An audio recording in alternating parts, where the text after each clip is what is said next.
Hey everybody, I'm JR, and today I'm going to be talking about photo and video production. But specifically, I'm going to be talking about the magic that makes the magic happen, the stuff behind the camera. A lot of times everybody gets focused on, of course, the final picture. But for us, it's like a big iceberg. The tip is the very end of the finished product, but there's so much that goes into making a good photo or video happen that to me, it's as the person here who oversees a lot of that stuff, that is way, way more important. And the final picture can't happen with all of these steps. And so I'm going to talk about that production process. Not so much about the types of cameras and stuff we use. That's another class sometime. But this is going to be about all the steps that we follow to make a good video or photo shoot happen. So what makes a photo or a video great? I'm not talking about composition or cameras or programs or software. I'm talking about the process. So for us, this is kind of how most campaigns or a shoot will follow these stages. First is ideation or brainstorming. I know ideation is a big fancy word, but it basically that first when you start talking about an idea, and this usually, of course, begins with a client coming to us and saying, I need this, or we have a goal. We need people to know more about us. And if it becomes something which usually has a visual component to it, whether it's graphic design or something, we talk about what that will start looking like. So this is both talking to a client about what the ideas are, and then us internally coming together and say, all right, we want to do this thing. What are your ideas? And we'll have team meetings or strategy sessions with multiple people. Just snowballing ideas, that kind of classic marketing, advertising thing that you think happens, maybe not as glorious as Mad Men or anything, but a lot of people sitting around the table saying, all right, well, if this is their goal, then what if we do a video that looks like this, or we can interview someone who does this, or I literally brought up an idea one time that involved nutria wraps, and I get made fun about it all the time. But usually it's, we'll create up with some of these ideas, we'll present them to the client, or the client will be part of that discussion, and we narrow in on what we're going to do. And then it becomes a thing, like, all right, here's our idea, now let's do this thing. So ideation, storyboarding, production, shooting, post-production, and debriefing. I'm going to go into each stage of what this means. So I just talked about ideation, so that's that client meeting, the brainstorming, and the presentation of our ideas to the client. And sometimes there'll be three, sometimes it's just like, this is what we should do, and we narrow in on it, and then we move forward from there. So that's ideation and brainstorming. And here's rando photo of us meeting. This happens to be at Ron Roberts, but that we're just sitting down and discussing the ideas. So next is storyboarding. Storyboarding is it can mean a couple of different things. It can mean literally drawing out frame by frame the form a video is going to take, or oftentimes for us it's a shot list or ideas of like, okay, if we're going to do this idea, we need to get an establishing shot that looks like this. Or if it's a photo shoot, well, we need this location. We start establishing the particulars of what's going to happen there. So you start off with the grand fuzzy idea, but if you're going to make it happen, like nutria rats, well, then you've got to find a nutria rat. Well, how do we find a nutria rat? And where are we going to shoot this thing? And what kind of equipment do we need? And sometimes you find pretty quickly that an idea was a little too far-fetched for your capabilities. So yeah, having a cool shot falling out of an airplane, into a business and, with drone footage, whatever, might be a little bit of a stretch. And always those kinds of things have a dollar sign attached to them too. How do we pull that off? Can we do that within our current capabilities? So that's kind of for us part of the storyboarding process, but literally we will draw out oftentimes a sketch of an idea. And I'm notoriously not the best writer or drawer, but this is kind of an example of some of the sketches we did for a campaign. And some of the images I'll be showing you are for a campaign we're working on right now because it's fresh in our minds. So this is for track, and they came to us with an idea, and we drew out some of the ideas, showed it to the client. They say, okay, go for it, and so that's the start of it. And then we'll write down, what's the location going to be? What kind of actors we need? What kind of props do we need? And that for us is part of the storyboarding process. I want to talk a little bit about the difference between production and direction. So this is that next stage in the process, that's the producing. So if we storyboard it out and we've gotten past we've got our idea, we've got a little bit more of the particulars in the storyboard and what it's going to look like during the duration of the commercial or the shot, then we need to know, like, we need to start arranging those things. We need to make it so that it can actually happen. And in movies, people talk about a producer. You can get an executive producer credit, and I don't know about any of that. That's just like someone donated some money or whatever. But for us, we have two distinct sets of things that need to happen during to make a shoot actually happen, particularly with video, because there's a lot of moving parts. So a producer to us here at Five Stones is someone who's going to help figure out all the logistics of the shoot, down to the locations. And oftentimes you need to go scout the locations and get the permits. And of course, this person is talking to the artistic team as well. But figuring out the locations and the timing and can we get there? Do we need to ask for permissions? Do we need to get something from the city or whatever? Permitting, talent outreach. If it involves an actor, if it has anybody, a physical face in it, you have to start dealing with that person's schedule. And so much time goes into just figuring out people's schedules. Our schedule as the people who shoot, the talent schedule, you have more than one person. If that person's famous or like as a manager, is a model, like you have to go through all these people. And it's just a lot of communication that happens to make that happen. So I call that producing. And there's usually either an account manager or part of the photo team who is specifically working on these things but way before we even get to the shoot day. Props, these shoots that I was showing you before have a lot of props in them. We had one where it's a crawfish boil. Okay, well, we all know about crawfish boils here in New Orleans, but in Louisiana, but we had to have a crawfish pot. We needed to have someone's backyard. We needed one of those big paddles. We needed an apron with a crawfish on it. We needed that cool hat. I mean, we had an idea in our head, and we storyboarded it out, but then someone's got to be responsible for getting those things. Otherwise, you get to the day of shoot like, we didn't think about this. Our job for photo videos to make sure all that stuff is ready so the day of the shoot happens, no one's having to, oh man, we forgot this kind of stuff. So for me, production is way, way harder or way more important than the shooting. And I do a lot of the shooting, and it's a learned skill and stuff, but that production is so valuable. So being able to respect that when you're trying to create a product is really important. So all the details, that's what the producer's involved with.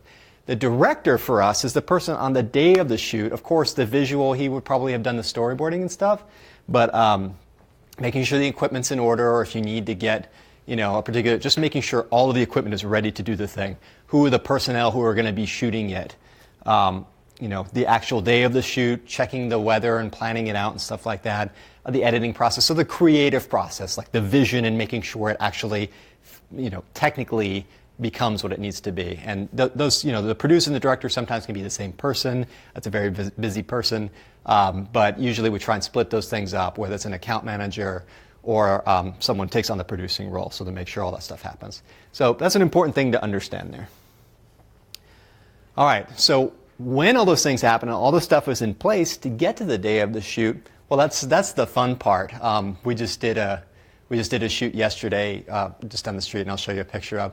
But that's where the director or the person who's shooting it really, has the confidence that all of the stuff is finally coming to fruition. Yeah, there's a lot of pressure that, you're doing a shoot in 1 hour and models are showing up, you're on a location, perhaps streets have been blocked off, maybe you've rented something or this or that.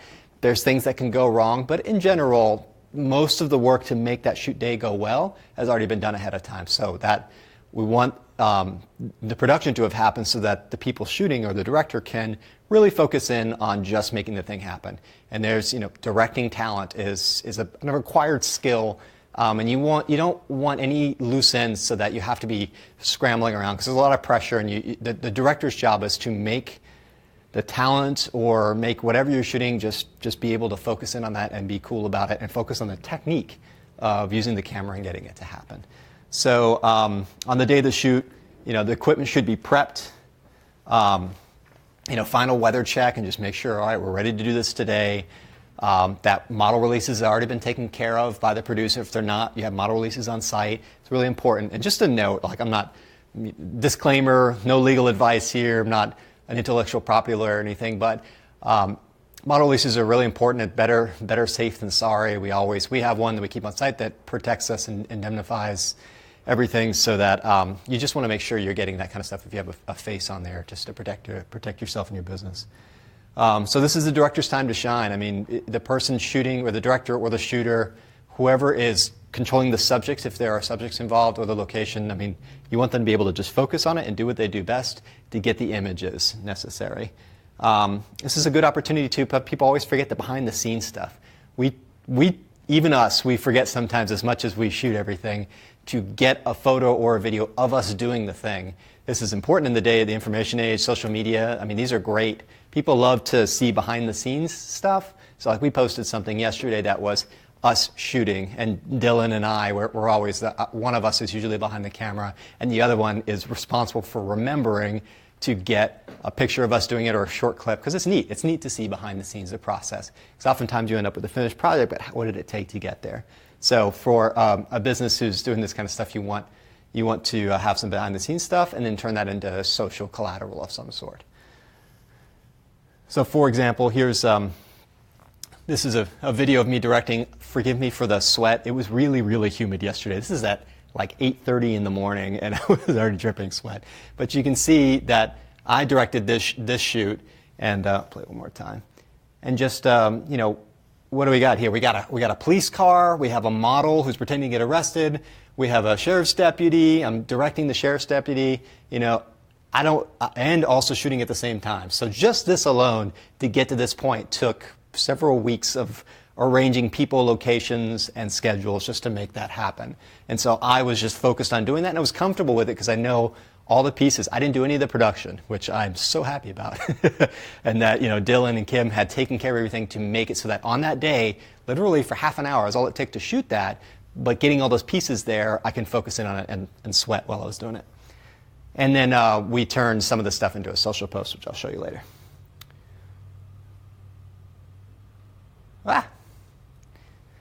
All right, post-production. So after you do the shoot, okay, cool, you've got it done. But of course, there's taking those photos or video, and the whole editing process begins.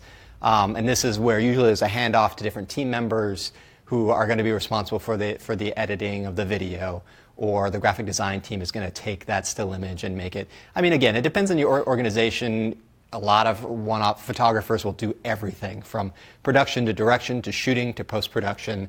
It's all one person. For us here at Five Stones, thankfully, we have a bigger team so people can hone in on doing what they're really good at. And so I think it's awesome that I don't have to do it all. Like, I can focus in on the parts that I do, and each one of them, and they can do it better than I can. People, you know, what they say about focusing in on a talent, you're able to expand that talent even more. So post-production activities involve editing, whether it's photo or video, narrowing in on that image of choice. There's client communication here as well, of course, where they're like, all right, we shot 10,000 photos.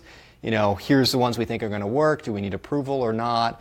You know, handing off from the people who were shooting, the shooting team, to the editing team, and then sending the client for review. So here is an example of one of those. I just showed you the clip where we're shooting I shouldn't say shooting the sheriff. That's probably not a good thing to say, but that's kind of the raw photo, one of the ones we honed in and like, oh, this is good. And this particular message is an anti-drug campaign about crime. We wanted that person to look really uncomfortable, and that's like, you know, me while I was shooting, getting him into that position and getting, you know, making sure I see everybody's faces, the position of everything, and then turning that into the final image, which is, for this, is going to be a number of things with the graphic design piece. So that's it. And now when this shows up somewhere, people see that image, and you've got half a second to make an impact with it, but this is the final piece. All of the stuff I just told you about that went into just getting that one image is the production. So that's the iceberg. All of 80% of it happened before the day of the shoot, and then a little bit of on the day of the shoot, 5%, and the rest post-production. And so that's an example of what it just takes to get a single image like that. We also have this last stage that we try and do as often we can, particularly on bigger productions.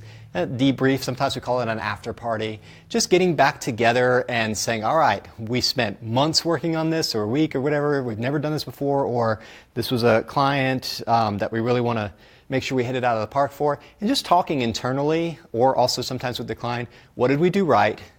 What did we do wrong? What could we do better next time? So, you know, just making sure that you're constantly growing, that you're learning. I mean, with visual stuff like photography and videography, there's always a new piece of equipment, editing software, etc. There's always new opportunities to expand, like 360 video, something we shoot that's always brand new. There's always a way to improve that. So this is an opportunity for us to slow down, look at something we did, and then next time make sure you don't make the same mistakes again. And also to just extol yourself, to give yourself a pat on the back, like, hey, this was a hard concept and we actually pulled it off, like nutria rats. Not really. All right, so this is an example of a social post that we made. That would be maybe tied into debrief and just making sure, are we going to write a case study about this? Did we pay attention to the numbers or the effect? And oftentimes these are part of a bigger campaign for us as marketing.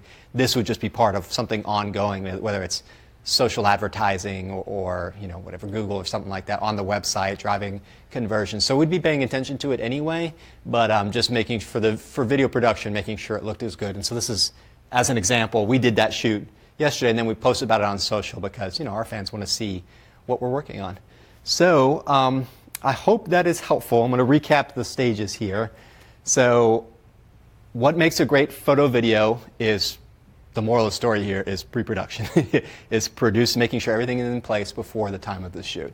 And those stages for us are ideation or brainstorming, storyboarding, production, shooting, post-production, and the debrief process. If anybody has any questions, put them in the social comment. Hope you like this video and stuff, and let us know if there's any way we can help you with social and video. Thanks very much. Have a great day.